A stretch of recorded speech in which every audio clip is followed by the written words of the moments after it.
the newer ghettos of the North, the Negro has been confined to a life of voicelessness and powerlessness. Stripped of the right to make decisions concerning his life and destiny, he has been subject to the authoritarian and sometimes whimsical decisions of the white power structure. The plantation and the ghetto were created by those who had power both to confine those who had no power and to perpetuate their powerlessness. Now, the problem of transforming the ghetto, therefore, is a problem of power, a confrontation between the forces of power demanding change and the forces of power dedicated to the preserving of the status quo. Now, power properly understood is nothing but the ability to achieve purpose. It is the strength required to bring about social, political, and economic change. Walter Reuther defined power one day. He said, "Power is the ability of a labor union like UAW to make the most powerful corporation in the world, General Motors, say yes when it wants to say no." That's power.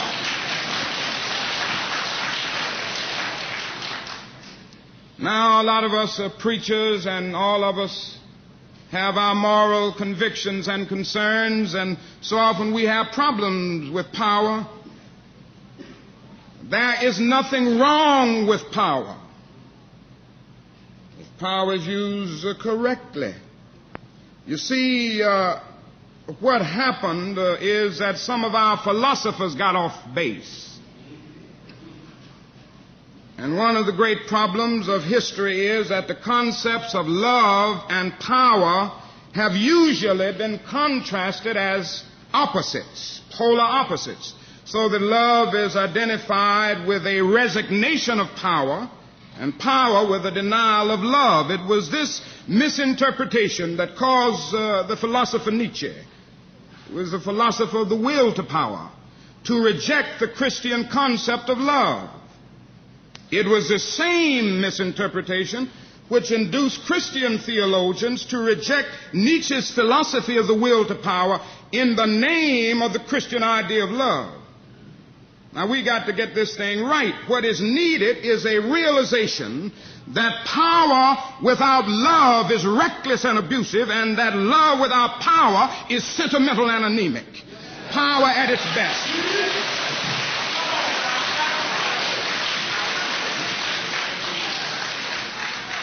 Power at its best is love, implementing the demands of justice, and justice at its best is love correcting everything that stands against love. And this is what we must see as we move on. Now, what has happened is that we've had it wrong and mixed up in our country. And this has led Negro Americans in the past to seek their goals through love and moral suasion devoid of power, and white Americans to seek their goals through power devoid of love and conscience. It is leading a few extremists today to advocate for Negroes the same destructive and conscienceless power that they have justly abhorred in whites. It is precisely this collision of immoral power with powerless morality which constitutes the major crisis of our time.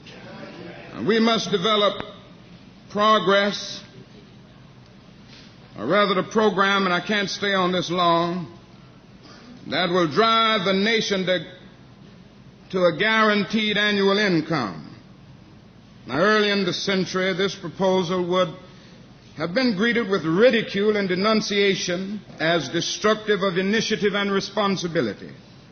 At that time, economic status was considered the measure of the individual's abilities and talents.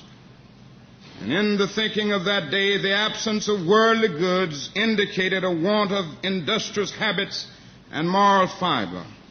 We've come a long way in our understanding of human motivation and of the blind operation of our economic system. Now we realize that dislocations in the market operation of our economy and the prevalence of discrimination thrust people into idleness and bind them in constant or frequent unemployment against their will. The poor are less often dismissed, I hope, from our conscience today by being branded as inferior and incompetent. We also know that no matter how dynamically the economy develops and expands, it does not eliminate all poverty.